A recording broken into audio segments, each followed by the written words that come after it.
La Inquisición. La Iglesia la inventó para salvar almas humanas, sin embargo acabó produciendo un sufrimiento humano inenarrable. La palabra Inquisición conlleva imágenes de tortura y crueldad. La tortura se utilizaba simplemente para sonsacar confesiones. Entre sus víctimas se incluyen Juana de Arco y Galileo, pero ¿sabemos realmente qué sucedió y por qué? Básicamente, todo lo que se ha afirmado sobre la Inquisición es erróneo por defecto. Y es erróneo porque nunca hubo acceso a la realidad que se escondía detrás de la Inquisición. La Inquisición. Ciudad del Vaticano, octubre de 1998.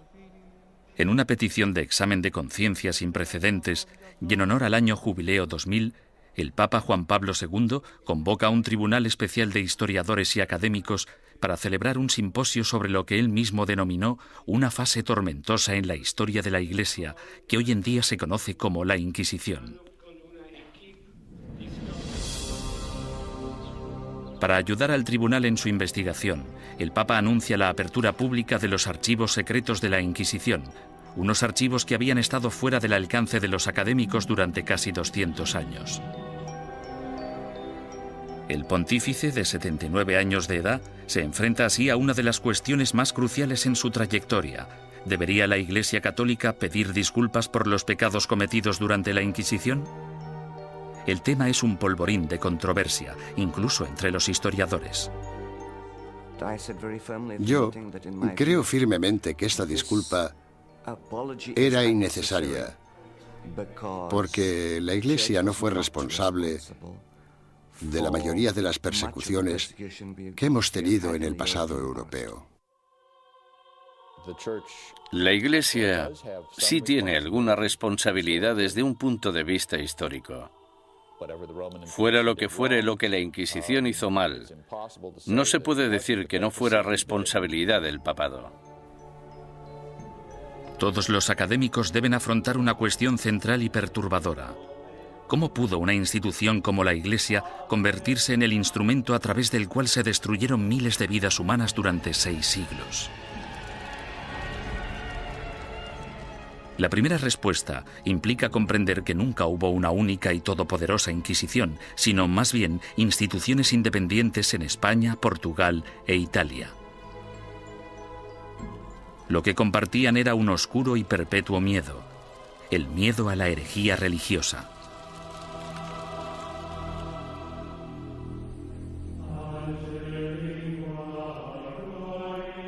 Año 1100 después de Cristo. El corazón de la Alta Edad Media. Una frágil alianza de reinos y provincias, conocida como el Sacro Imperio Romano, ocupa gran parte de lo que hoy conocemos como la Europa moderna. Tras la conversión del emperador Constantino al cristianismo y durante casi 800 años, la religión considerada antaño como una secta insurgente se convirtió en la única fe legal, penetrando en todos los niveles de la vida personal, social y política. El cristianismo latino-europeo simbolizaba no solo la fuerza civilizadora en un mundo bárbaro, sino también la promesa de la salvación después de la muerte. El clero y los ciudadanos vivían temerosos del duro juicio de Dios. Con todo, seguía habiendo disidentes que se atrevían a desafiar la sagrada doctrina cristiana. La Iglesia tachó a estos rebeldes de pecadores o herejes. El estar equivocado en relación al dogma de la Iglesia no te hace hereje porque existen muchos dogmas religiosos.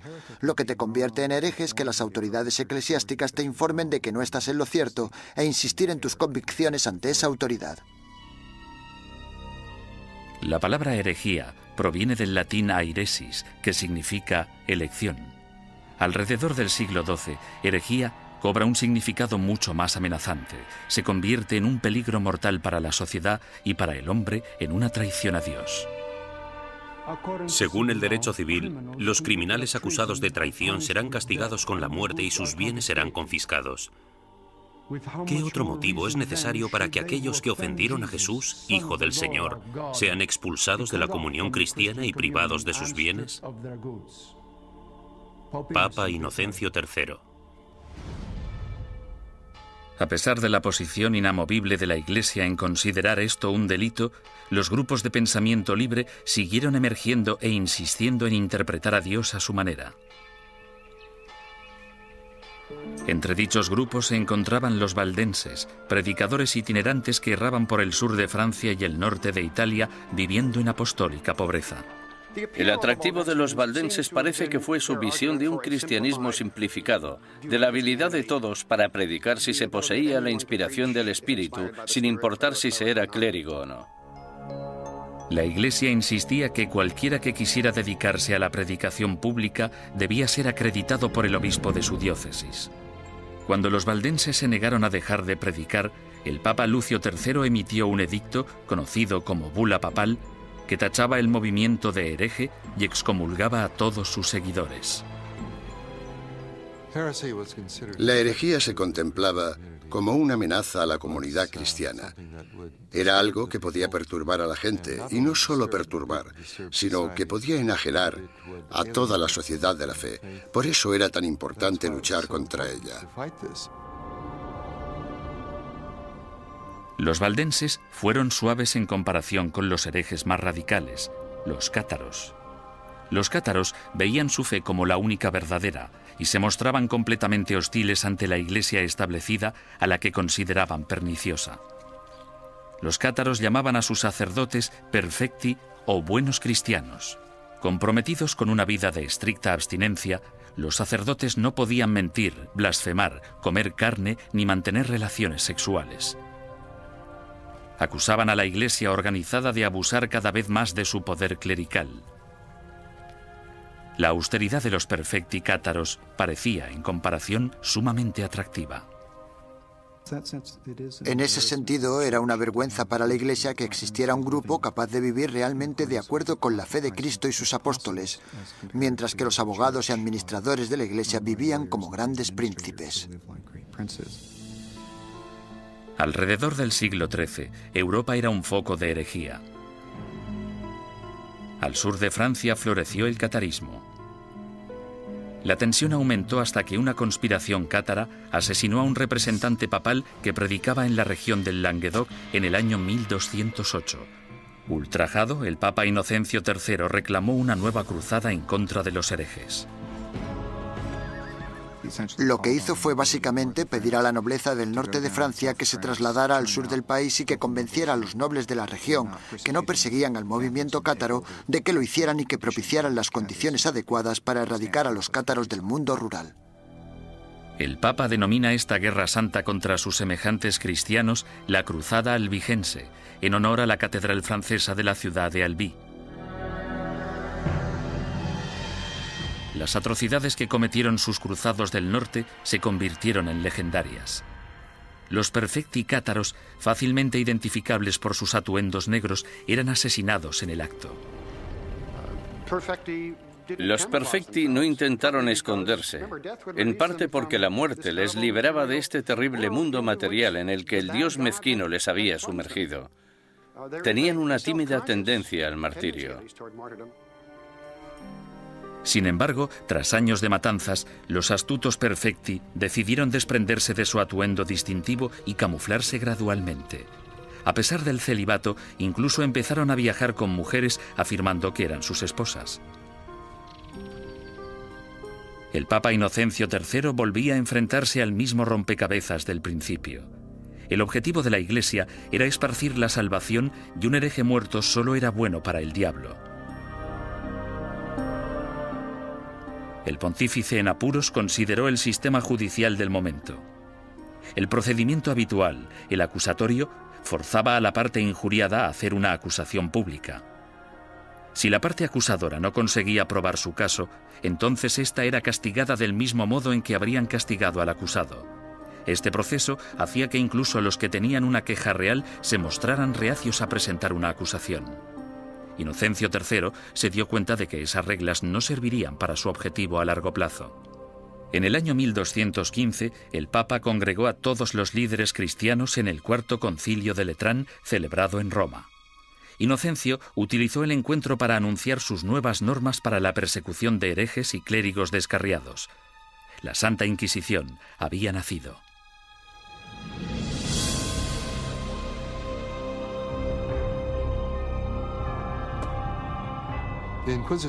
El sistema de la Inquisición suponía una innovación maravillosa y se asemejaba bastante al Tribunal Popular de nuestro sistema, que emite una causa probable y una acusación. No tenían que demostrar nada, solo necesitaban tener muy claro o tener suficientes indicios que sugirieran la culpabilidad del acusado. El proceso inquisitorial de Inocencio III daba la potestad al investigador de construir un caso completo, recogiendo a escondidas las opiniones de la gente de la comunidad. En 1231, el Papa Gregorio IX inicia un concurso público para el nombramiento de nuevos agentes especiales, llamados inquisidores de la depravación hereje.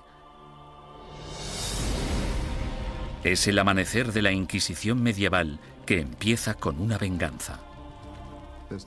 El objetivo de la Inquisición es acabar con la herejía, y acabar con la herejía significa acabar con los herejes. El Papa Inocencio III fracasó en su intento de eliminar a los cátaros, la secta más poderosa del sur de Francia. Sin embargo, en 1231, su sucesor, el Papa Gregorio IX, tramó un plan para volcar todo el poder del nuevo sistema legal de la Inquisición contra ellos. El Papa nombró a muchos sacerdotes y frailes inquisidores y los mandó a tierras germanas y francesas para que acabaran con los criminales religiosos. Los herejes que rehusaron retractarse de sus creencias y continuaron predicándolas fueron quemados en la hoguera. Si fracasaban los herejes, iban al infierno. El objetivo de todo esto era salvar a tanta gente como fuera posible, pero había que hacer ciertas cosas si se querían salvar muchas vidas. El Papa Gregorio pronto se percató de que encontrar a un buen inquisidor era muy difícil. Los más entusiastas a menudo eran fanáticos fuera de control. Conrad de Marburg, el más célebre de los primeros inquisidores, convenció a Gregorio IX de que había descubierto una secta secreta alemana llamada los luciferinos. El modus operandi de Conrad consistía en reclutar a una pandilla de linchamiento, arrestar a los supuestos herejes y ofrecerles dos opciones: retractarse o arder vivos.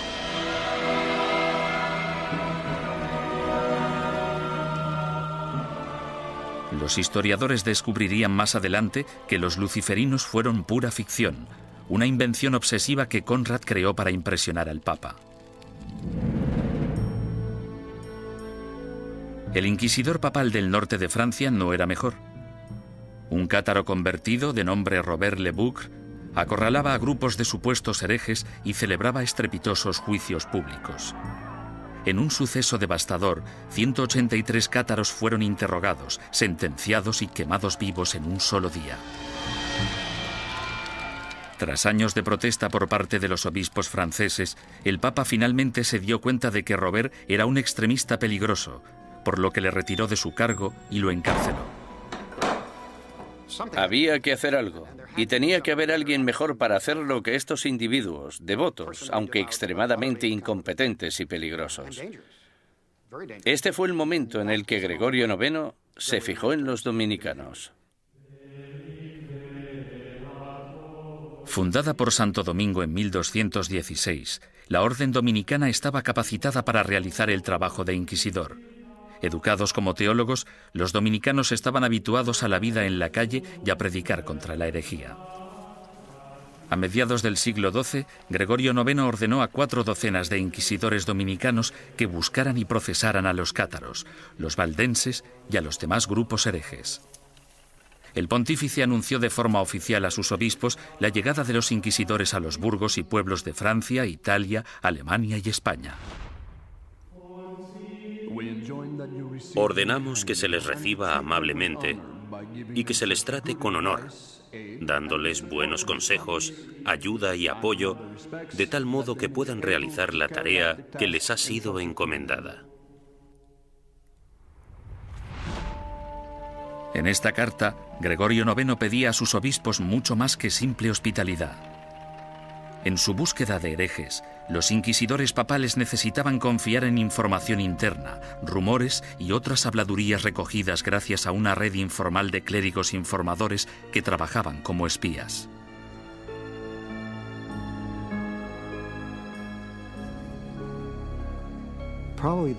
Probablemente sus mejores ojos y su mejor oído en el mundo rural eran los del clero parroquial, puesto que éste vivía en los pueblos, tenía familiares en ellos y por lo tanto estaba atento a los cotilleos locales. En sus incursiones a lo largo de la geografía, los inquisidores llegaban a un pueblo acompañados normalmente de un notario o escribiente para documentar el procedimiento o, en ocasiones, de un sirviente o un guardaespaldas. Entonces, el párroco reunía a los habitantes del pueblo para que escucharan al visitante predicar sobre los pecados y los peligros de la herejía.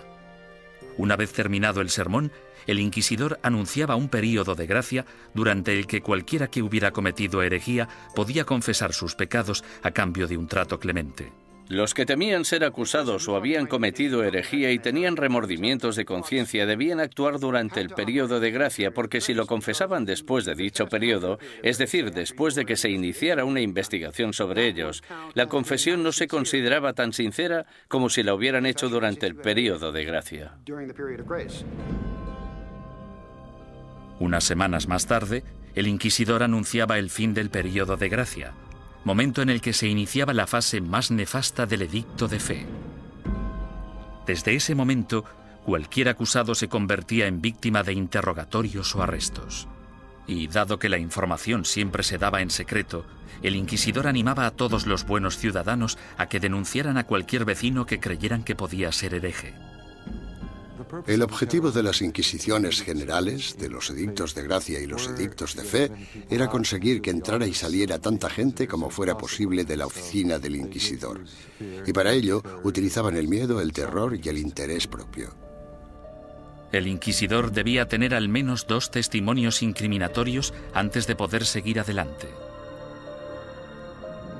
En ocasiones, los sujetos víctimas de investigación no sabían que eran sospechosos hasta el día que les convocaban.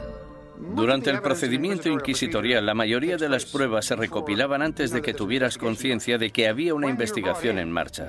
Cuando te informaban del caso, la investigación ya había finalizado. Bastante diferente al sistema actual. Conscientes del peligro de las acusaciones falsas o maliciosas, los inquisidores intentaban diferenciar las mentiras de la verdad. Cuando hacían subir al estrado a un acusado por primera vez, le hacían nombrar a todos sus enemigos. Si alguno de esos nombres coincidía con cualquiera de los nombres de la lista de testigos, el inquisidor debía desestimar ese testimonio. Sin embargo, las protecciones legales se acababan aquí. El acusado nunca llegaba a saber el nombre de quienes le acusaban, ni tampoco los motivos por los que se le acusaba. Era muy complicado demostrar tu inocencia una vez acusado por los inquisidores. Incluso los sospechosos que confesaban haber cometido herejía no podrían reconciliarse con la Iglesia hasta que dieran nombres e información de otros supuestos herejes. Si obstaculizaban la investigación, se arriesgaban a sentencias de cárcel y a perder todas sus propiedades. Si no cooperabas, los inquisidores podían reducir tu ración de comida y encadenarte a la pared. Por tanto, el principal método para conseguir que la gente confesara era simplemente encerrarlos durante largos periodos de tiempo y dejarles reflexionar. ¿Cómo llevaban los inquisidores su trabajo tan en secreto? Han sobrevivido algunos manuales prácticos dándonos una aproximación fascinante a ese período. Uno de ellos, llamado Conducta de interrogación relacionada con la depravación hereje, fue escrito por un inquisidor retirado, Bernard Guy, en el año 1324. Guy, cuyas hazañas inspiraron la novela histórica En el nombre de la rosa, ofrece docenas de investigaciones en las que recoge 17 años de experiencias de primera mano en lo que él denomina su cruzada personal contra la herejía. El objetivo de la Inquisición es acabar con la herejía. Y para acabar con la herejía, debemos acabar con los herejes.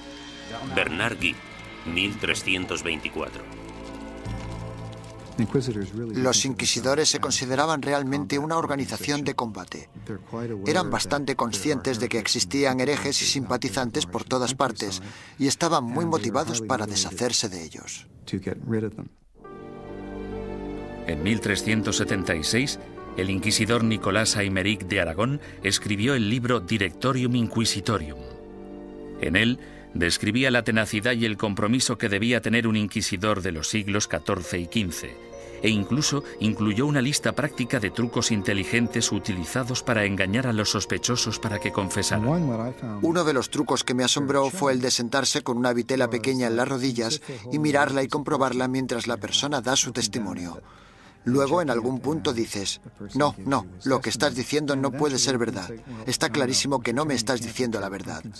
Y entonces el sospechoso sometido al interrogatorio piensa que lo que tienes es la declaración de otra persona cuando en realidad solo tienes una vitela en blanco.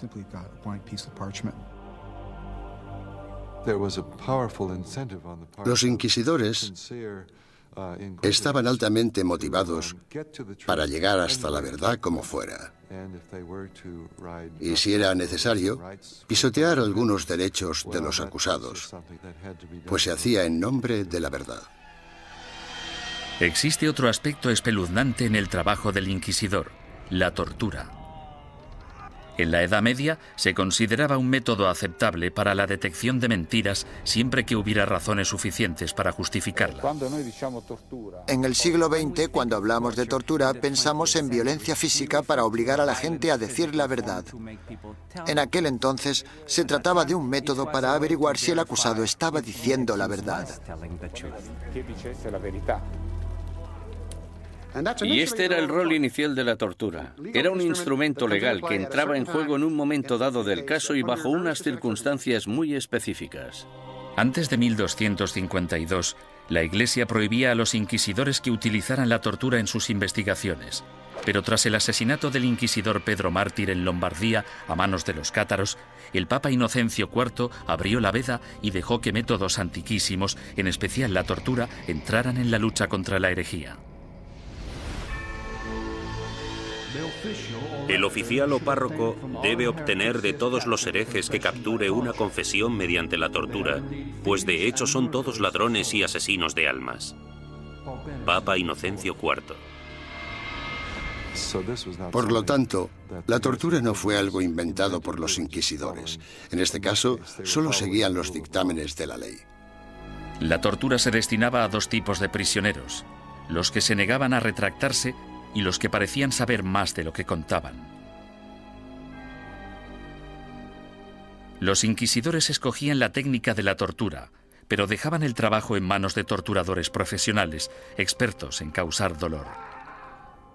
Para empezar, debían describir la tortura a la persona. Luego debían mostrar los instrumentos de la tortura al acusado. Y tras dar 3 o 4 pasos como estos, el acusado sufría alguno de esos métodos de tortura. Sin embargo, dicho acusado podía decir en cualquier momento: ya he tenido suficiente. La estrapada era uno de los métodos de tortura más populares en la Edad Media y el Renacimiento. Las manos del acusado se le ataban a la espalda y a una cuerda que se colgaba de una viga en el techo. En algunas ocasiones se añadían pesos en los pies de la víctima. Una vez izado, se bajaba al prisionero y se le volvía a levantar de un tirón o se le sacudía violentamente. Los atornilladores de piernas o las prensas de espinillas eran instrumentos mecánicamente más sofisticados para causar dolor. Con cada vuelta de tornillo, más aguda se volvía la presión sobre las piernas del prisionero. En medio de toda esta mutilación se encontraba el notario del inquisidor, apuntando con esmero y fidelidad los acontecimientos de la sesión y listo para anotar la confesión tan pronto se produjera. El clero justificaba todo esto como un acto de benevolencia. Al fin y al cabo, si la tortura llevaba a la confesión, el injuriador podía finalmente reconciliarse con Dios y recibir la salvación. Si la confesión se realizaba durante la tortura, el proceso consistía en liberar al acusado de los instrumentos de tortura y permitir que se recuperara. Luego se le repetía la pregunta para comprobar si el acusado solo se había dejado llevar por el miedo al dolor o si realmente había dicho la verdad.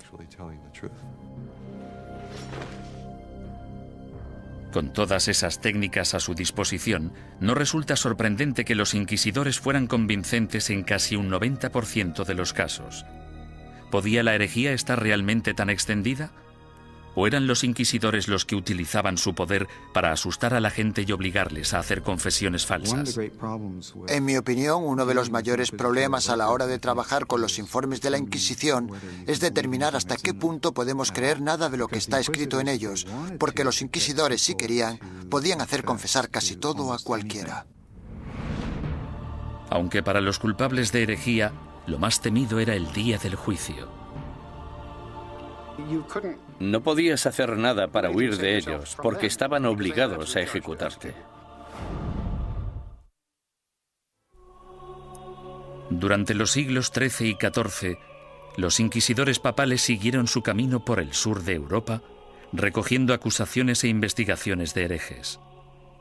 Estos sacerdotes se veían como soldados de primera línea de Dios, en guerra por la salvación de las almas, pero dejaban atrás un campo de batalla repleto de bajas. La Inquisición asustaba a los ciudadanos y les obligaba a traicionar a sus amigos y vecinos, destruyendo familias y convirtiendo comunidades pacíficas en una fábrica de mentiras y sospechas. A lo largo y ancho del Sacro Imperio Romano y de los reinos y principados de Europa, los ciudadanos esperaban el Sermo Generalis o el juicio del proceso inquisitorio. Los castigos o penitencias iban desde el azotamiento público al encarcelamiento o a los trabajos forzados. A menudo se obligaba a los convictos a llevar ropa distintiva para hacer pública su vergüenza. Lo habitual es que llevaran una cruz amarilla en sus ropas, una en la parte delantera y otra en la espalda, y tenían que llevarlas siempre que salieran a la calle. No podían ocultarlas con nada, y si se caían se suponía que debían reponerlas. Los que iban marcados con la cruz amarilla se convertían en parias de la comunidad, pero su destino era clemente comparado con las penitencias que sufrían los herejes reincidentes, es decir, los que se retractaban y luego volvían a sus viejas costumbres. Su castigo era la ejecución. El derecho canónico, sin embargo, prohibía a los miembros del clero participar en cualquier juicio de sangre, por lo que los inquisidores entregaban a los herejes condenados a las autoridades civiles. Los inquisidores derramaban algunas lágrimas de cocodrilo y decían algunas palabras con la esperanza de que las autoridades civiles mostraran clemencia con esa gente. Sin embargo, su mayor deseo era que los condenaran a la hoguera. Cuando la Inquisición entregue a los culpables de herejía al poder civil, el magistrado de la ciudad deberá hacerse cargo de ellos en el acto y, en un periodo máximo de 5 días, deberá ejecutar las leyes hechas contra ellos. Papa Inocencio IV, 1252. Una vez completado el juicio Sermo Generalis, las autoridades laicas escoltaban a los condenados hasta un emplazamiento alejado de las calles de la ciudad. Allí los ataban a estacas de madera apuntaladas sobre toneladas de leña. Los inquisidores nunca acudían a estas ejecuciones. Se te permitía hacer la última confesión a un sacerdote si lo deseabas. Sin embargo, puesto que estabas bajo la custodia del poder laico, no podías hacer nada para escaparte de ellos porque estaban obligados a ejecutarte. Quemar en la hoguera es una de las sentencias de muerte más horribles que se puedan imaginar. Las llamas podían tardar horas en consumir por completo al condenado. Si la víctima estaba de suerte o sus familiares eran suficientemente influyentes, entre la leña se colocaba mucha madera húmeda para que generara mucho humo. La muerte por asfixia era preferible a la agonía de quemarse vivo.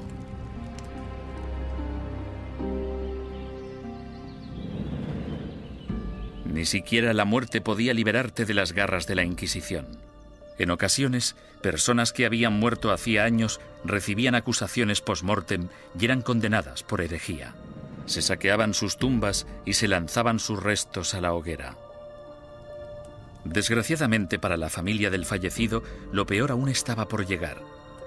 Las autoridades civiles confiscaban automáticamente todas las propiedades de los herejes fallecidos, dejando desvalidos a sus esposas e hijos sin importar su lealtad religiosa. La mañana siguiente a una ejecución a menudo atraía a los coleccionistas de reliquias, basureros que acudían con sacos a barrer las cenizas en busca de piezas de cadáveres. En la mayoría de los casos no se trataba ni de necrófagos ni de locos. Normalmente eran los que creían que aquellos que morían ejecutados eran mártires y merecían ser venerados.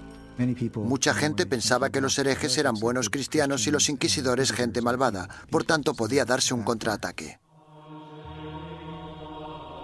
El siglo XIV fue testigo del punto más álgido de la campaña de la Inquisición. Gracias a su inmenso poder, la Iglesia combatía la traición con la misma dureza incluso contra sus propios rangos. Cuando un grupo de franciscanos decidió desvincularse de la orden y llamarse a sí mismos franciscanos espirituales, el Papa Juan XXII les acusó de abandonar los ideales de su fundador, San Francisco de Asís, y ordenó a la Inquisición que acabara con ellos. Tras quemar en la hoguera a 4 líderes franciscanos espirituales en Marsella el año 1317, la mayoría de los rebeldes restantes volvieron a la orden original.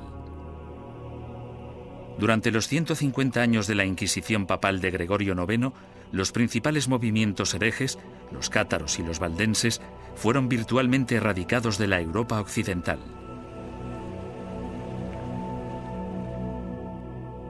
Al reducirse el número de herejes, parecía que la Inquisición acabaría desapareciendo por completo. Sin embargo, el negocio de la cacería y el castigo de brujas resucitó el proceso con una venganza durante el siglo XIV. Se consideraba herejía, puesto que se creía que para conseguir poderes el hechicero debía renunciar a Dios y a su bautismo. Es decir, que debía romper un contrato y rendir algún tipo de homenaje al diablo para poder conseguir esos poderes. El diablo nunca da nada a cambio de nada. La política corrompió los primeros casos de brujería. En 1307, Francia se encontraba casi en bancarrota tras una serie de fracasos bélicos. Su rey, Felipe el Hermoso, envidiaba las riquezas y las propiedades que poseían los caballeros templarios, una orden de poderosos monjes guerreros que se formó durante la primera cruzada a Tierra Santa. El rey Felipe los acusó falsamente de brujería, y durante los 7 años siguientes se torturaron y encarcelaron o quemaron en la hoguera a miles de templarios por toda Europa. Ningún historiador moderno cree que los templarios fueran objetivamente culpables de los cargos que se les imputaron: sodomía, adoración al diablo, herejía, etcétera, etcétera. En mi opinión, esto fue una verdadera manipulación cínica del proceso por parte de Felipe el Hermoso, y supone uno de los ejemplos más espeluznantes de hasta qué punto podían llegar a pervertirse los procedimientos inquisitoriales. Un siglo después, tras su triunfo sobre los ingleses en Orleans, Juana de Arco fue capturada y encarcelada por sus enemigos, que temían su creciente poder político. La entregaron al Tribunal Inquisitorial, organismo que utilizaron como instrumento en su contra. Los que acusaban a Juana defendían que las voces que ella consideraba su inspiración eran las voces del diablo y que sus premoniciones eran brujería. Juana fue condenada y murió en vehemente agonía. La nueva herejía de brujería diabólica parecía muy peligrosa tanto para la Inquisición como para las autoridades civiles, y engendró el manual práctico más relevante e influyente de todos. Publicado en 1486, Malleus Maleficarum, o El martillo de las brujas, proporcionaba apoyo teológico, consejos legales y varias técnicas para acusar, torturar y sentenciar a las brujas. Se trata de un documento infame, puesto que crea la imagen arquetípica de la mujer bruja, además de ser una de las obras de todo el mundo literario que muestra más abiertamente su misoginia. Cuando una mujer piensa por sí misma, solo piensa en cosas malas. Como son más débiles de cuerpo y alma, no resulta sorprendente que puedan sucumbir al hechizo de la brujería. Toda brujería procede de la lujuria carnal que en las mujeres es insaciable. Malleus Maleficarum. La historia ha demostrado que uno de los autores de Malleus Maleficarum, un inquisidor de nombre Heinrich Kramer, tenía ciertos problemas para controlar su propia insaciable lujuria carnal. En el año 1485, Kramer fue acusado de llevar a cabo una inquisición en la región de Innsbruck, lo que ahora es Austria. Él mismo se buscó los problemas porque la mayoría de los interrogados eran mujeres y las preguntas tenían relación con sus actividades sexuales. Alarmado por la manifiesta obsesión sexual de Kramer, el obispo ordenó que destituyeran al inquisidor y que liberaran a todos sus prisioneros. 2 años más tarde apareció Malleus Maleficarum. Nació de la frustración de Kramer por la experiencia de Innsbruck y de la furiosa misoginia que sufría. Durante los siguientes 200 años, el Malleus Maleficarum se convirtió en un bestseller y llegó a ser publicado en 4 lenguas distintas. Estaba destinado a convertirse en la principal fuente de inspiración de los cazadores de brujas laicos, católicos y protestantes que aterrorizarían Europa y Norteamérica durante los siglos XVII y XVIII. Durante el siglo XV, sin una nueva política ni postura por parte del papado, la Inquisición empezó a desvanecerse poco a poco. Por lo general, los tribunales inquisitoriales se mantenían en activo solo si un inquisidor en particular quería seguir persiguiendo la herejía. Si no quería, no pasaba nada. Y así fue como los tribunales fueron perdiendo fuerza. Sin embargo, en España, la astucia política del rey y la devoción de la reina se apoderaron del proceso inquisitorio e hicieron que su aterrador poder recayera en su propia gente. El número de personas que se quemaban vivas en una misma hoguera era pasmoso, incluso para los estándares actuales.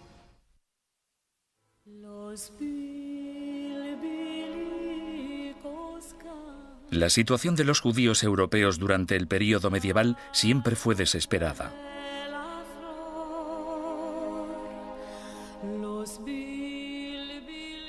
Expulsados de una nación tras otra, a partir del siglo IV, algunos finalmente se establecieron en España. Prosperaron viviendo y trabajando en relativa armonía tanto con musulmanes como con cristianos. Pero a finales del siglo XIV, una serie de problemas económicos y levantamientos sociales despertaron antiguos prejuicios. En las décadas de 1380 y 1390, amotinamientos en contra de los judíos provocaron el incendio de sinagogas y el asesinato de miles de judíos. La solución de las autoridades españolas fue expulsar del país a todos los judíos que no se convirtieran al cristianismo. Muchos decidieron marcharse, otros, sin embargo, hartos de una persecución sin fin, optaron por abandonar la religión de sus antepasados para poder quedarse en España. La conversión en masa de los judíos el año 1391 en España es casi única en la historia judía. En muy pocas ocasiones se había conseguido que tantos judíos se convirtieran al mismo tiempo junto con sus rabinos y sus riquezas. Esto redujo en gran número la población de judíos en España. Debido, al menos en parte, a su antigua ética cultural de escolarización y esfuerzo continuo, estos nuevos cristianos, llamados conversos, prosperaron durante las décadas siguientes. Como judíos habría sido ilegal que realizaran ciertos trabajos o que ocuparan ciertas posiciones en el gobierno. Sin embargo, como cristianos las posibilidades abundaban. Desde los inicios de la historia de la conversión de los judíos, tenemos a conversos obispos, conversos ministros, conversos líderes financieros. Tenemos conversos ocupando las más importantes posiciones de la sociedad cristiana, porque esa era la ventaja de convertirse. Y fue precisamente esto lo que pudo originar las objeciones de los otros cristianos, que recelaban de la creciente relevancia de esa gente que anteriormente había sido judía. En tan solo unas pocas generaciones, miembros de la Iglesia Católica de España empezaron a acusar a estos nuevos cristianos de practicar secretamente la religión judía mientras mantenían una fachada apropiadamente cristiana.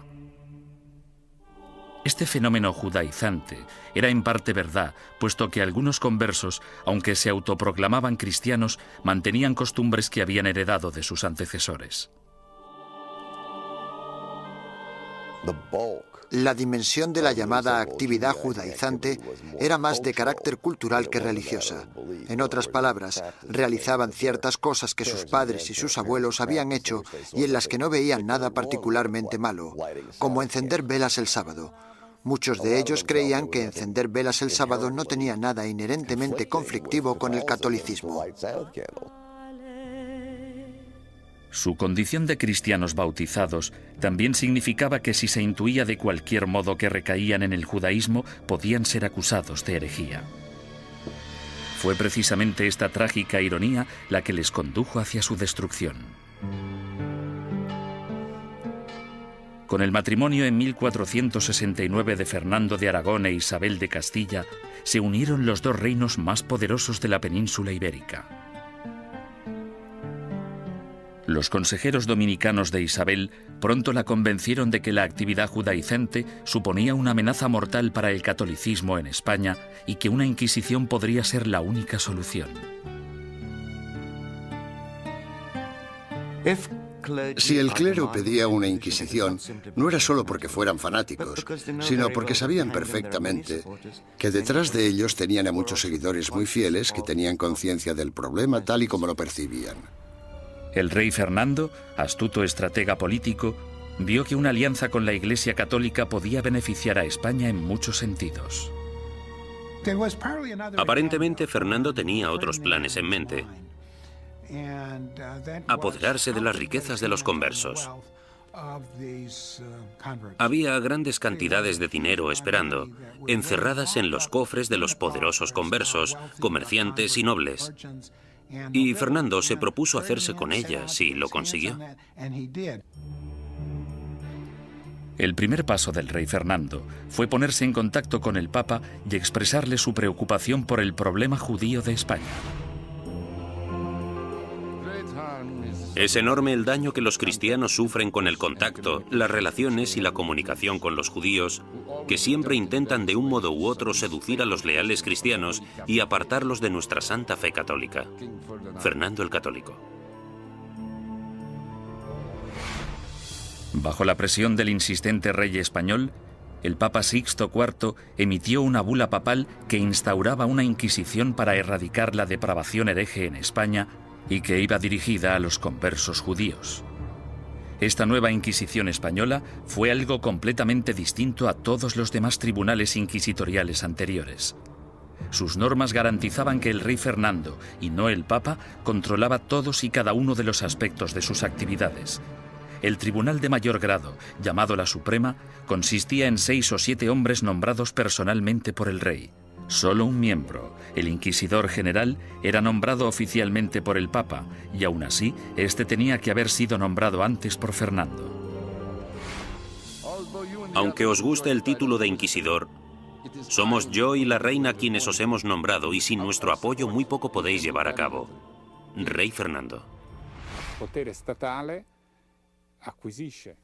Esto significa que el Estado empieza ya en la Inquisición española a tener cierto poder de control sobre la institución. Esto no era así en la Edad Media.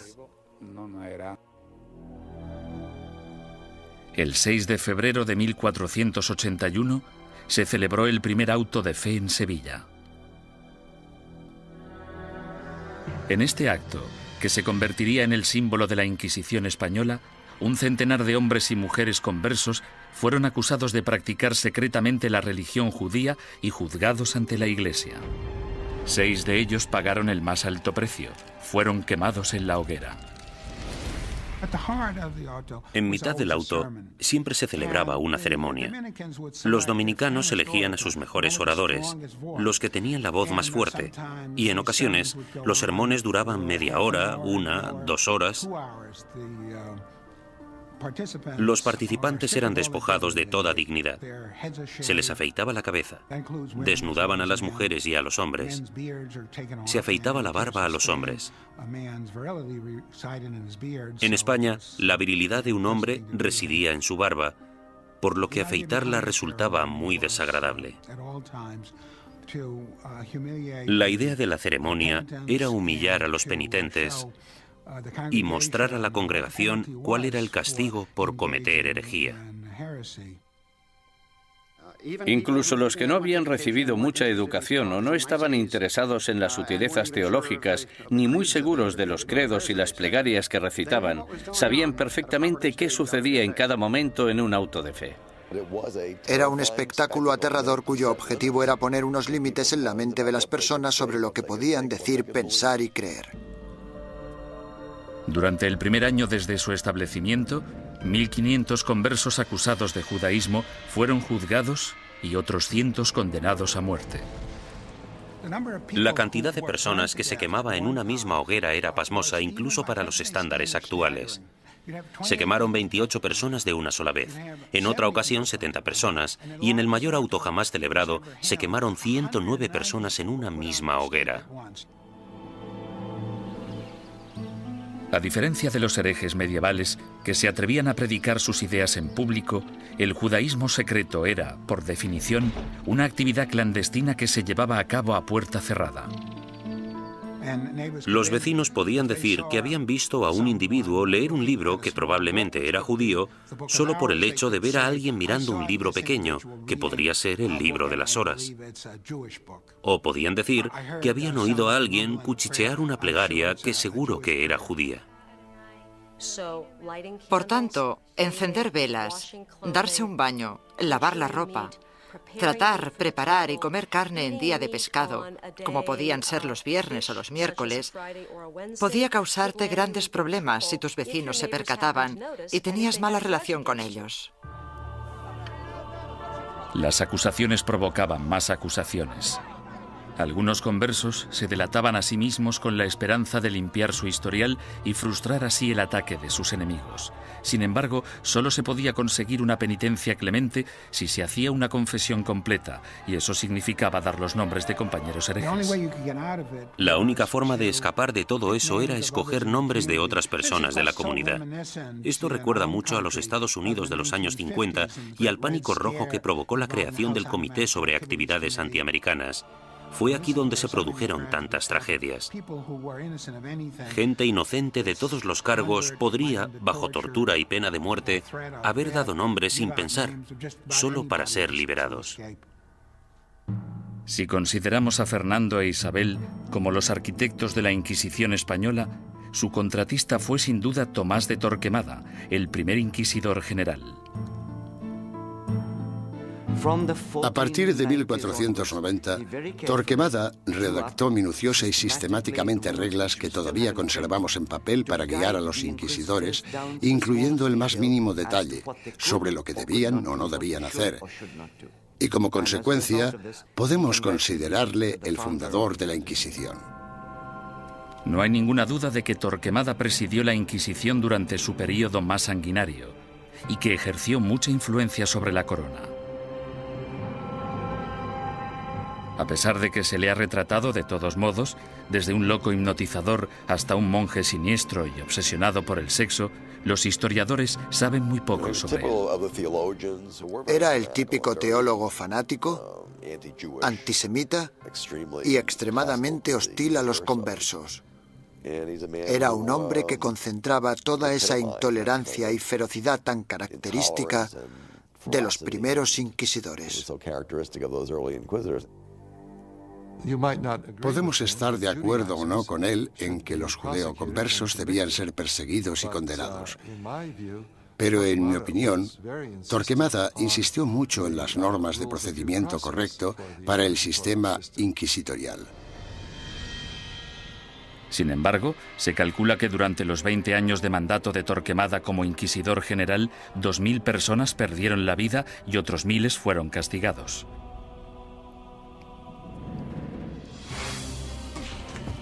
A ello se le sumó un alocado complot de asesinato que selló el destino de los judeoconversos españoles y aseguró el papel de la Inquisición en España durante los siguientes 200 años.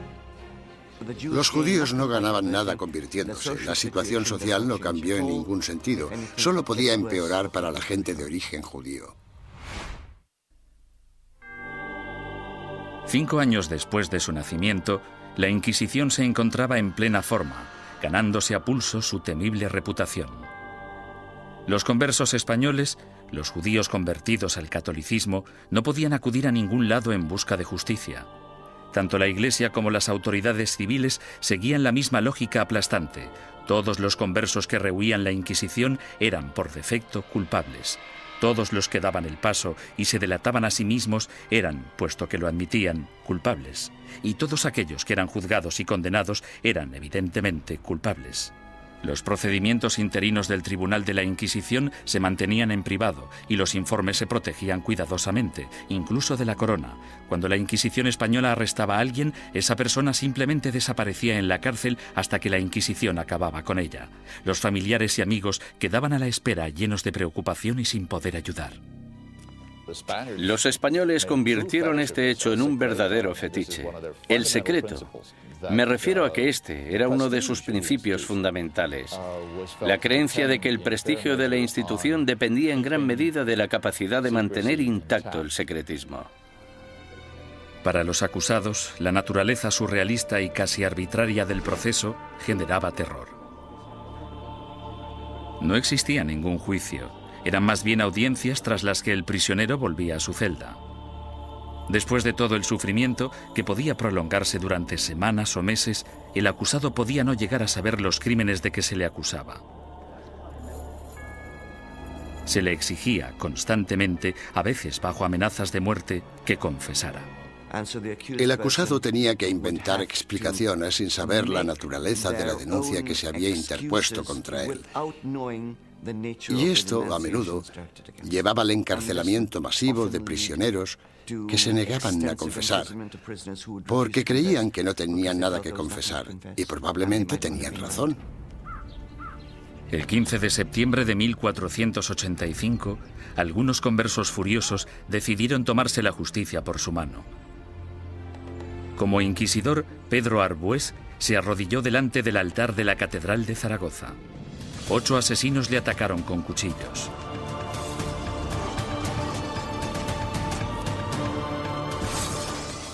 Arbués murió al día siguiente, y con él la esperanza de todos los conversos españoles, pues el desdichado complot hizo que los judíos perdieran la simpatía pública para siempre y garantizó a la Inquisición un lugar en la sociedad española durante las generaciones venideras. Entre los académicos hay una pregunta obvia que ha generado más debate que cualquier otra. ¿Practicaban realmente los conversos el judaísmo en secreto o fueron simplemente cabezas de turco de la intolerancia? El problema desde un punto de vista técnico es que la única fuente de información que tenemos para responder a esta pregunta proviene del Santo Oficio.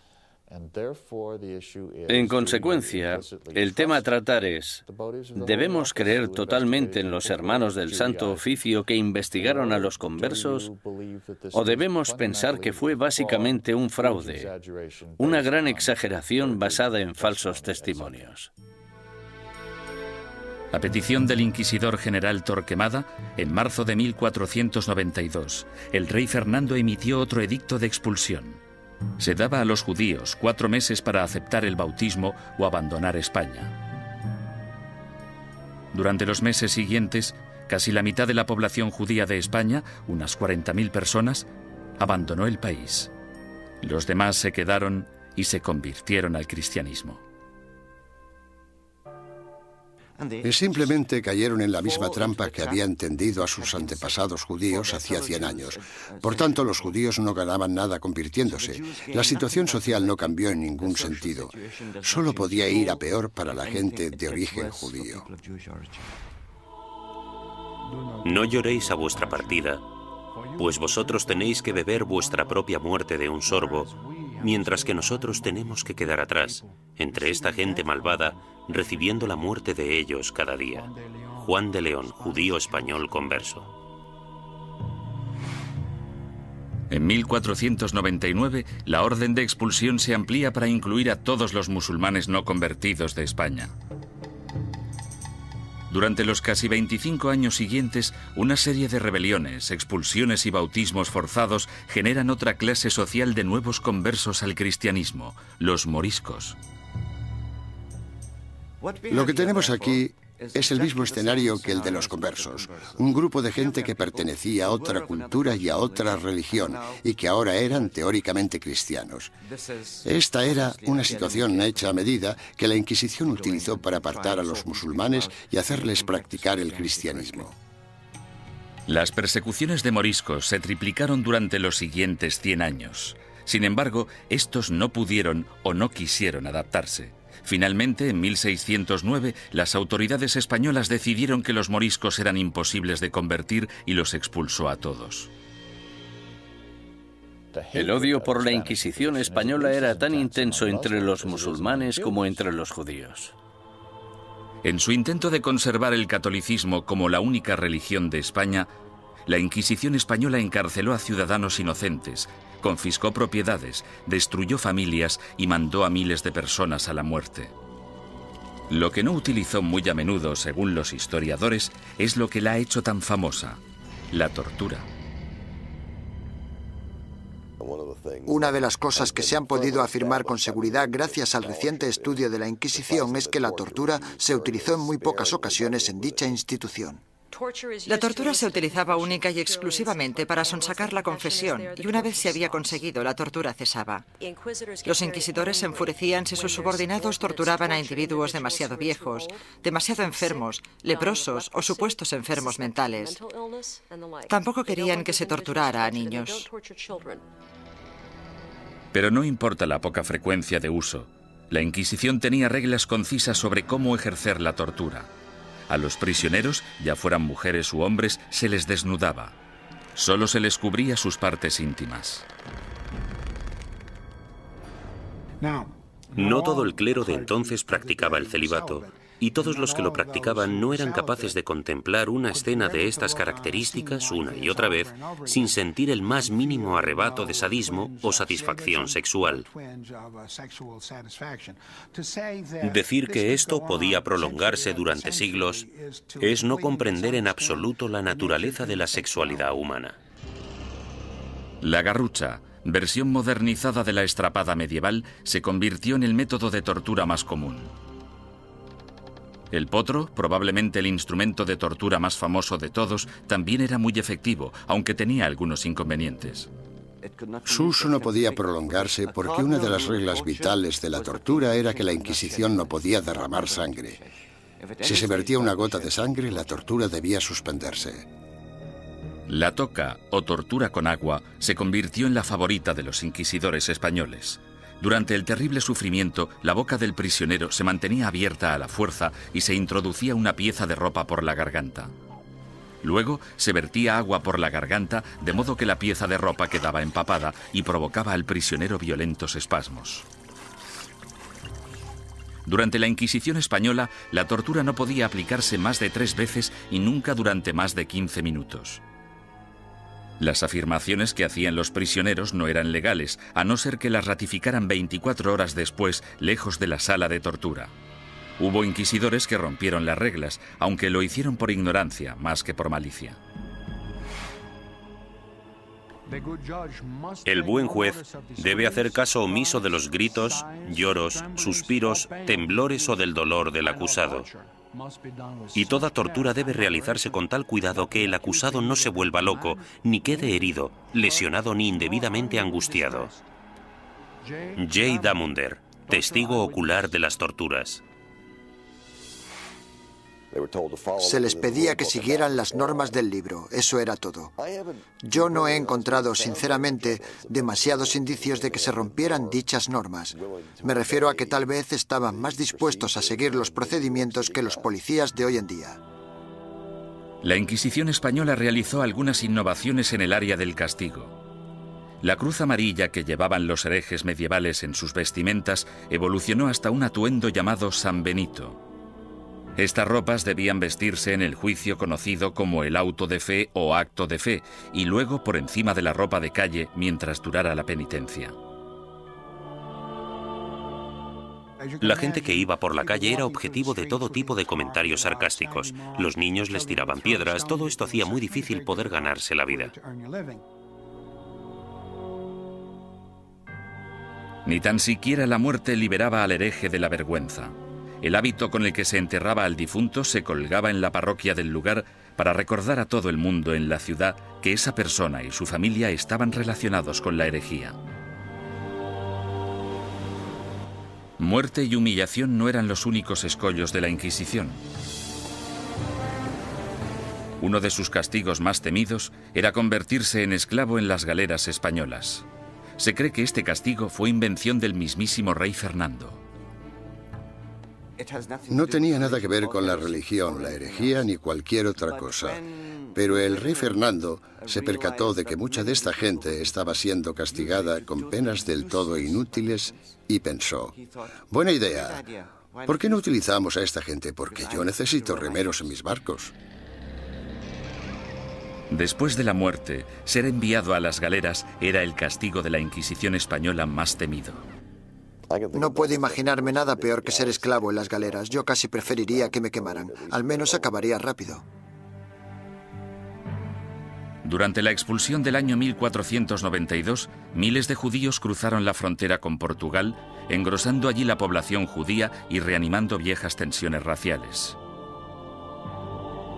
A causa de los alborotos resultantes, los judíos portugueses fueron obligados a convertirse al cristianismo, y en 1532 el rey Juan III insistió en que Portugal tuviera su propia Inquisición.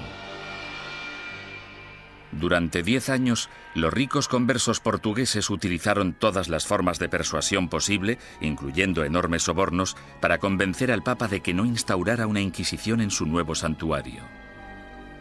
Muchos conversos españoles se fueron a Portugal y de hecho pronto superaron en número a la comunidad portuguesa. Dichos conversos creían que en Portugal estarían a salvo hasta que, evidentemente, los portugueses instauraron su propia Inquisición y todo cambió. La Inquisición portuguesa se puso a trabajar de inmediato con los sospechosos de siempre. Entre 1547 y 1580 se celebraron 34 autos de fe en Portugal con casi 2.000 penitentes y 169 ejecuciones. Las persecuciones fueron tan letales que los conversos, la mayoría de los cuales apenas habían emigrado a Portugal desde España, decidieron volver a su tierra natal y enfrentarse a lo que parecía el mal menor de las dos malvadas instituciones. Tras la conquista militar española del Imperio Azteca en 1521 por Hernán Cortés, los conversos portugueses y españoles pronto emigraron a las Américas en busca de un nuevo comienzo. Pero la Inquisición española les siguió de cerca e inició investigaciones en la recién fundada Ciudad de México. En 1528, 2 conversos españoles fueron quemados en la hoguera tras el primer auto de fe celebrado en tierras del Nuevo Mundo. Las primeras oleadas de sacerdotes españoles también consideraban su deber guiar a la población americana lejos de sus creencias paganas y ayudarles a adoptar el cristianismo. Tras un periodo inicialmente optimista sobre lo que se creía una conversión extendida, la segunda generación de prelados españoles en el Nuevo Mundo empezó a tener dudas sobre si los indios seguían siéndolo a escondidas después de ser bautizados, del mismo modo que se creía que los conversos seguían siendo judíos tras el bautismo. En contra de la política estricta y reacia aplicada tanto a judíos como a musulmanes en España, la Suprema finalmente decidió que los indios simplemente eran incapaces de asimilar las creencias cristianas y que, por tanto, estaban fuera del alcance de la conversión. Sin embargo, la Inquisición pronto se enfrentaría a su mayor enemigo hereje de todos los tiempos, el protestantismo. Y en ocasiones incluso fueron torturados por la Inquisición, lo que parece muy injusto, pero eran protestantes y eran una presa fácil.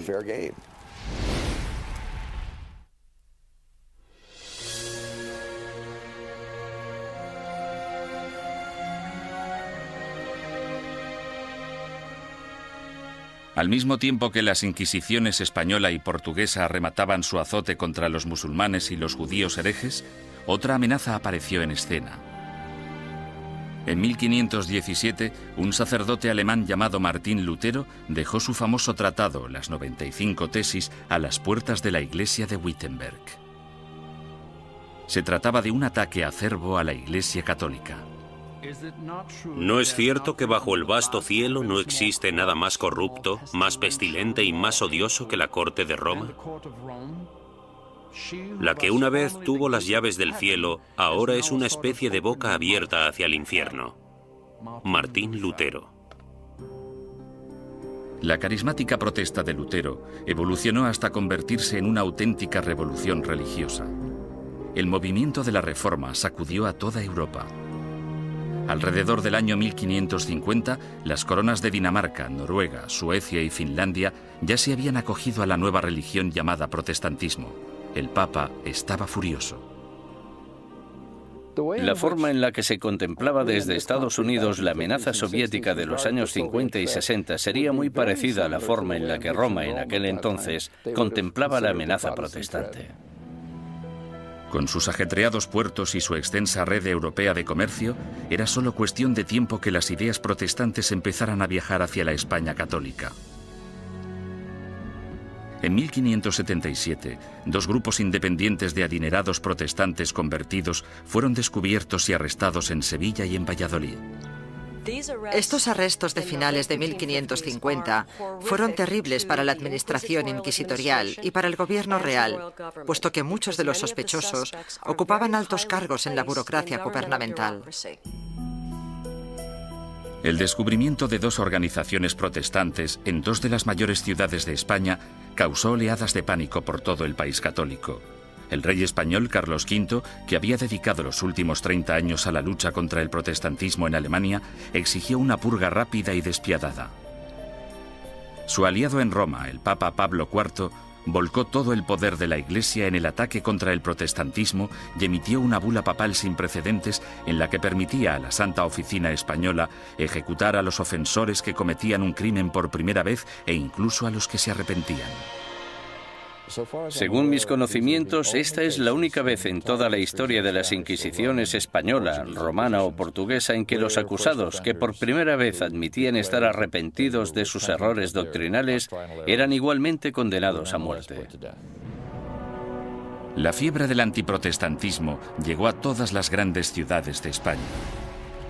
Fueron quemados en la hoguera sacerdotes, monjas, soldados ingleses e incluso 3 niños que murieron junto con sus madres.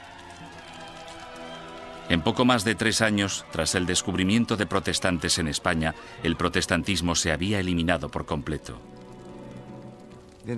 Nunca reaparecieron. España se caracteriza por no tener protestantes.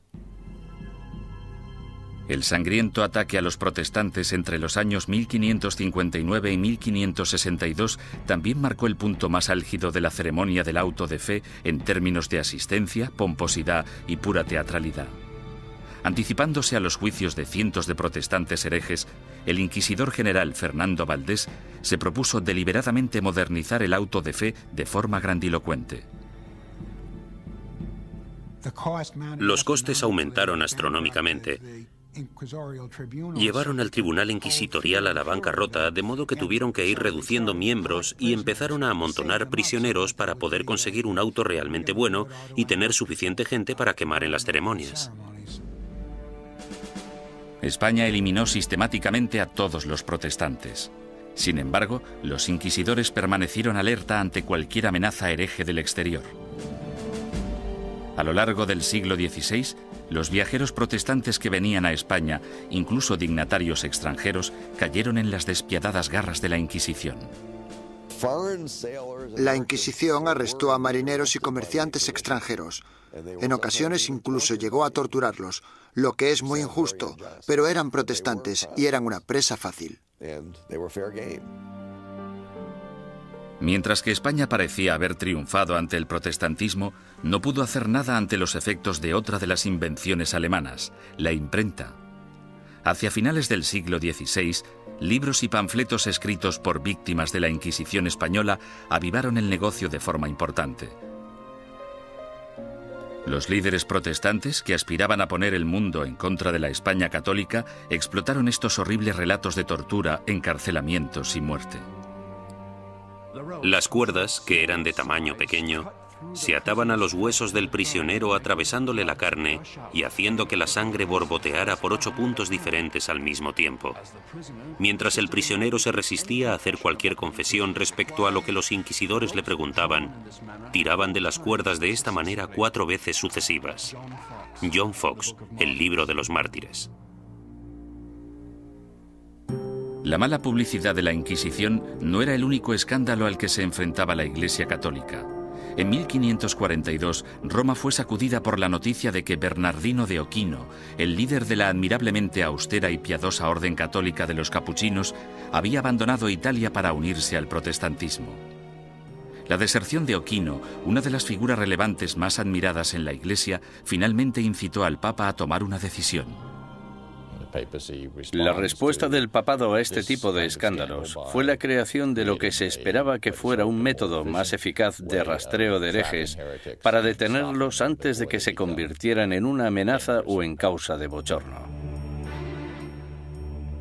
El 4 de julio, el Papa Pablo III ordenó el establecimiento de una Inquisición romana, la primera Inquisición en suelo italiano en más de 200 años. Una comisión de 6 cardenales dirigiría el Santo Oficio, aunque a diferencia de la versión española, dirigida por la corona, el poder de la Inquisición romana estaba única y exclusivamente en manos del Papa. Independientemente de lo que hiciera mal la Inquisición, no se puede decir que no fuera un error del papado. Durante el siglo XVI, la Inquisición romana gozó de gran prestigio y poder político. Los papas Pablo IV y Pío V subieron al poder tras servir a la Iglesia como inquisidores. A pesar de sus sangrientos mandatos, en términos de número de protestantes ejecutados, estudios recientes muestran que la Inquisición romana fue pionera en reformas judiciales que serían las predecesoras del sistema legal actual. Los prisioneros de la Inquisición romana podían disponer de un abogado e incluso reunir testigos que testificaran a su favor. 300 años antes de que se inventara la figura del abogado de oficio, la Inquisición romana ya proporcionaba abogados gratuitos a los indigentes acusados. Como mínimo, la Inquisición escuchaba o pretendía escuchar las explicaciones del acusado de un modo que los demás sistemas judiciales no contemplaban. La justicia civil era en muchos sentidos peor que la del Santo Oficio. Torturaban a los acusados más despiadadamente, los condenaban con más rapidez. Los acusados no morían a causa de la tortura en el sistema inquisitorial, sí en cambio en los tribunales civiles. Sin embargo, la Inquisición romana se volvió en contra de algunos de los mayores pensadores del Renacimiento. Estaban muy preocupados por el tema de las escrituras y parecía que Galileo las cuestionaba basándose en cuestiones muy controvertidas en aquel entonces. El ataque de la Inquisición romana contra el protestantismo supuso mucho más que arrestos, castigos y ejecuciones. En 1559, el Vaticano publicó su Índice de Libros Prohibidos, en el que listaba cientos de libros y autores considerados peligrosos para la fe y la moral de los buenos católicos. Cualquier ciudadano que poseyera uno de estos libros prohibidos podía ser arrestado. Algunos autores encontraron sus libros listados en este índice simplemente porque una o dos frases sueltas se habían considerado erróneas. Sir Thomas More, político inglés que irónicamente fue decapitado por su lealtad a la religión católica, también fue considerado un autor prohibido. En relación a ciertos pasajes de sus libros, el índice decía: podéis leer este libro, pero debéis saltaros este pasaje. Es cierto que mucha gente famosa aparecía en este índice y, por tanto, estaban prohibidos. Los historiadores cuestionan si dichos índices tuvieron algún impacto real. Hay literalmente miles de títulos en cada índice, y aparte de un grupo de inquisidores y de obispos, pocos sabían exactamente qué estaba prohibido. Con mis investigaciones he podido demostrar que en Cataluña, por ejemplo, nadie hacía caso al índice. A lo largo de todo el siglo XVI, las librerías de Barcelona vendieron públicamente libros que aparecían en el índice de libros prohibidos. Simplemente fingían no conocerlo. Como instrumento de censura, el índice de libros prohibidos resultó ser algo de mucho ruido y pocas nueces. Sin embargo, no hay ninguna duda de que la Inquisición romana tuvo un efecto represivo sobre las ideas intelectuales y científicas y que destruyó las vidas y los legados de algunos de los mayores pensadores del Renacimiento. Giordano Bruno fue uno de los genios más excéntricos del siglo XVI. Medio filósofo, medio loco, su visión del cosmos, considerada inverosímil en su época, de hecho se anticipó a la concepción actual del sistema solar. Bruno era un visionario. Se consideraba casi una segunda reencarnación de Cristo, aunque de hecho tenía sus dudas sobre la divinidad de Dios, pensamiento por el que fue acusado. El tratado más famoso de Bruno, publicado en 1584, pronto le hizo merecedor de aparecer en el Índice romano. De título Sobre el universo infinito y los planetas, es una mezcla extravagante de misticismo y astronomía de Copérnico. Bruno lanzó la teoría de que existe vida inteligente en otros planetas situados más allá de las estrellas. Enseñaba que la unificación de todas las religiones, incluidas el Islam y el judaísmo, era la única salvación de la humanidad. Estas creencias herejes provocaron aversión tanto entre los católicos como entre los protestantes. En un periodo de tensión religiosa, las personas como Bruno representaban una amenaza enorme porque en realidad parecían desechar casi todos los pilares básicos del cristianismo. Durante 15 años, Bruno evitó cautelosamente la Inquisición romana, manteniéndose alejado de Italia. Sin embargo, en 1591, un rico mecenas le convenció para viajar hasta Venecia y una vez allí le traicionó denunciándole ante el Santo Oficio. El encarcelamiento y el juicio de Bruno duraron 7 años, durante los que el tribunal romano llegó prácticamente a implorarle que abandonara sus creencias herejes. Él se negó. Habría sido como repudiar toda su vida. En mi opinión, para un hombre como Bruno, que estaba completamente convencido de sus propios poderes, habría sido casi imposible actuar de otro modo. Tal vez vuestro miedo a juzgarme sea mayor que mi miedo a ser juzgado. Giordano Bruno. La obstinación de Bruno enfureció tanto al Papa Clemente VIII que él mismo le condenó a muerte. El 8 de febrero de 1600, Bruno fue conducido al campo dei Fiori, en pleno corazón de Roma, y fue quemado vivo. En la actualidad, una estatua en su honor, erigida en el año 1829, marca el lugar de los hechos. Otro intelectual renacentista, Galileo Galilei, también desató la ira de la Inquisición. Cuando construyó el primero de sus famosos telescopios en el año 1609, Galileo ya era un físico y profesor de matemáticas de fama mundial. En 1613 publicó 2 libros más, Mensajero Celestial y Manchas Solares, en los que defendía la teoría de Copérnico, según la cual la Tierra no solo gira sobre sí misma, sino que además da una vuelta anual alrededor del Sol. Oficiales ultrajados de la Inquisición denunciaron las creencias de Galileo y citaron numerosos pasajes de las Santas Escrituras que describen la Tierra como centro estático del universo. A los cardenales no les preocupaba demasiado qué era lo que giraba alrededor de qué. Les preocupaba mucho el tema de las escrituras, y Galileo parece que las cuestionaba con ideas muy controvertidas para la época. Sin embargo, Galileo vuelve a cuestionar a la Iglesia y toma una decisión asombrosa. Durante años ha habido un debate tremendo, sobre todo durante el último siglo, sobre qué debería haber hecho Galileo. En 1616, Galileo evitó ser juzgado y castigado por la Inquisición romana cuando aceptó dejar de enseñar sus rompedoras teorías planetarias. Con todo, 16 años después, alentado por el hecho de que su viejo amigo y admirador, el cardenal Barberini, se convirtió en el Papa Urbano VIII, el célebre científico publicó un nuevo manifiesto en el que reforzaba sus antiguas ideas.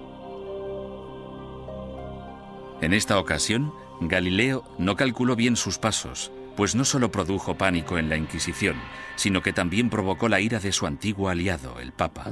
En mi opinión fue ese factor, la aversión personal, la oposición personal del Papa, lo que en gran parte hizo que el Santo Oficio procediera como lo hizo. Tenía una gran influencia.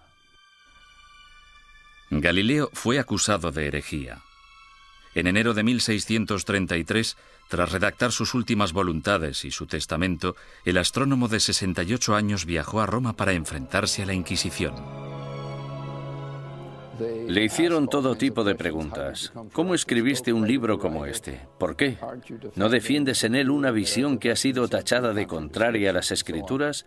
Galileo siguió manteniendo su inocencia, lo que probablemente no fue una buena estrategia dadas las circunstancias del juicio. Tras 3 meses de interrogatorio por parte de la Inquisición, en los que le amenazaron con torturarle, llegaron a un acuerdo. A cambio de retirar las acusaciones más graves, Galileo admitiría haber cometido un error y se declararía culpable de la ofensa menor que suponía haber defendido públicamente el copernicismo. El 21 de junio de 1632, en una ceremonia pública celebrada en Roma, pronunciaron la sentencia de Galileo y éste se retractó de sus creencias científicas. Con un corazón honesto y una fe sincera, yo renuncio, maldigo y repudio los errores y las herejías mencionadas. Galileo Galilei. Durante años ha habido un debate tremendo, sobre todo durante el último siglo, sobre qué debería haber hecho Galileo. Es importante recordar que si se hubiera negado a renunciar, si no hubiera aceptado la oferta, si hubiera dicho no, sigo creyendo en el sistema de Copérnico, podrían haberle ejecutado. Es bastante sencillo decir 200 años después no. Tendría que haber tenido coraje y haberlos desafiado y haberse dejado quemar en la hoguera. Después de haberse retractado, el Papa sentenció a Galileo a un castigo sin precedentes, volver a Venecia y permanecer bajo arresto domiciliario por el resto de su vida. El viejo científico murió silenciosamente 9 años después, a los 77 años. La leyenda afirma, sin embargo, que justo después de pronunciar su promesa forzada, Galileo susurró a un amigo: La Tierra se mueve a pesar de todo. En 1992, el Papa Juan Pablo II anunció oficialmente que la Iglesia se equivocó en 1633 al acusar al padre de la ciencia moderna de hereje. Es una lástima que no le escucharan, que no hubiera ningún teólogo en aquel momento capaz de entenderle. El error fue de los que juzgaron a Galileo.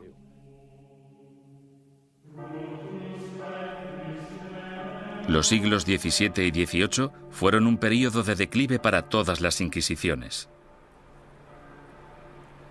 En España, aparte de la necesidad de erradicar a los conversos acusados de practicar secretamente el judaísmo, la Inquisición española se centró en la persecución de comportamientos personales inaceptables, como por ejemplo la homosexualidad, la bigamia y el adulterio, así como también los crímenes del clero. Las ceremonias de castigo, los autos de fe, siguieron celebrándose de forma esporádica en el siglo XVIII. Sin embargo, el prestigio de la Inquisición quedó mancillado cuando Felipe II rechazó expresamente acudir al auto celebrado en honor a su coronación. Los propios españoles empezaron a ver la Inquisición como un instrumento anticuado. Y a partir del año 1730 desapareció por completo. Inspirado por los ideales y las reformas de la Ilustración, Portugal empezó a desmantelar su oficina de la Inquisición. Alrededor de 1773, los autos de fe se ilegalizaron y las distinciones entre cristianos viejos y cristianos nuevos se eliminaron de las leyes portuguesas. Fue necesario que el ejército de Napoleón invadiera Italia y España para acabar definitivamente con la Inquisición. Algunas de las primeras acciones del régimen francés al entrar en Madrid en 1808 fueron abolir la Inquisición, confiscar todas sus propiedades y llevarse todos los archivos que encontraron. Napoleón fue incluso más lejos en Roma, donde no solo confiscó los archivos, sino que también se llevó como prisionero al Papa. En 1814, el imperio napoleónico se derrumbó y el Papa Pío VII regresó sano y salvo a Roma. Finalmente, en el año 1820, la Inquisición española fue ilegalizada completamente. Al oír la noticia, grupos de ciudadanos asaltaron el palacio, quemando y destruyendo todos los informes inquisitoriales. Algunas personas cuyos familiares habían sido juzgados no querían que se supiera. Por eso los robaron y los destruyeron. A pesar de la aplastante realidad, el papado se negó a admitir que el final de la Inquisición era inevitable. La Inquisición romana continuó ejerciendo teóricamente, no en la práctica, durante los siguientes 150 años. En 1965, el Papa Pablo VI reorganizó el Santo Oficio llamándole la Congregación para la Doctrina de la Fe. Todavía existe en la actualidad, aunque solo interviene como consejera en asuntos eclesiásticos. No realiza investigaciones ni impone la doctrina de la Iglesia.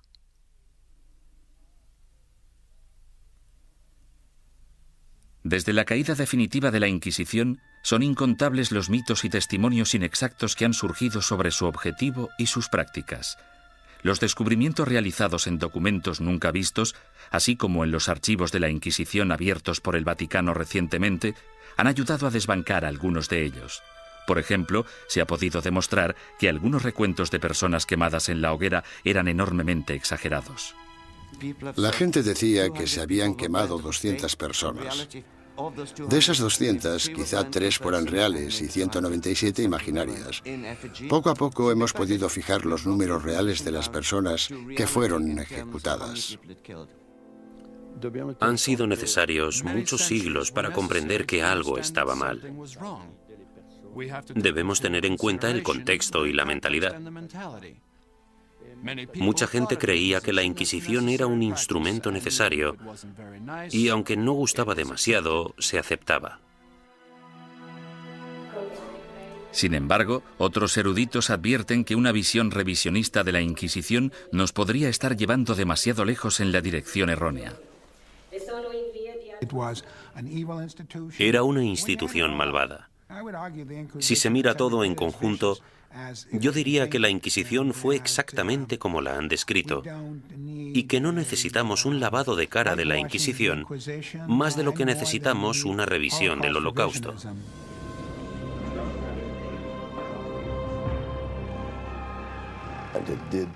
Torturó a gente, impuso fuertes castigos, quemó a personas.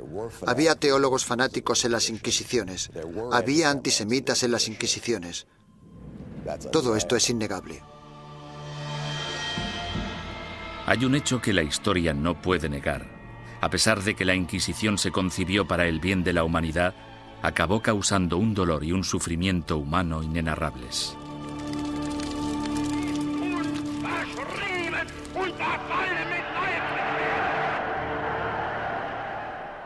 Las Inquisiciones existieron durante casi 6 siglos y lucharon por la necesidad de un grupo de imponer sus ideas sobre las de los demás.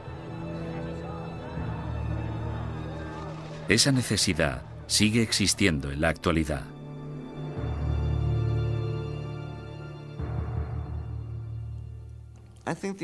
Creo que la lección que debemos aprender de la Inquisición es que no debemos verla como algo único.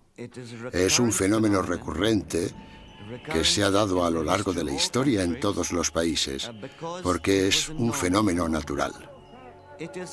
Es un fenómeno internacional. Es más, es innato en la condición humana utilizar las inquisiciones como método de imposición de nuestras preferencias culturales. El peligro siempre está al acecho. Cuando una sociedad se ve amenazada, sin importar si esa sociedad es una sociedad religiosa como la Iglesia Católica del siglo XVI o una nación-estado del siglo XX, cuando se desafía a una sociedad, el resultado más común es una respuesta violenta que a menudo no está reglada por la ley.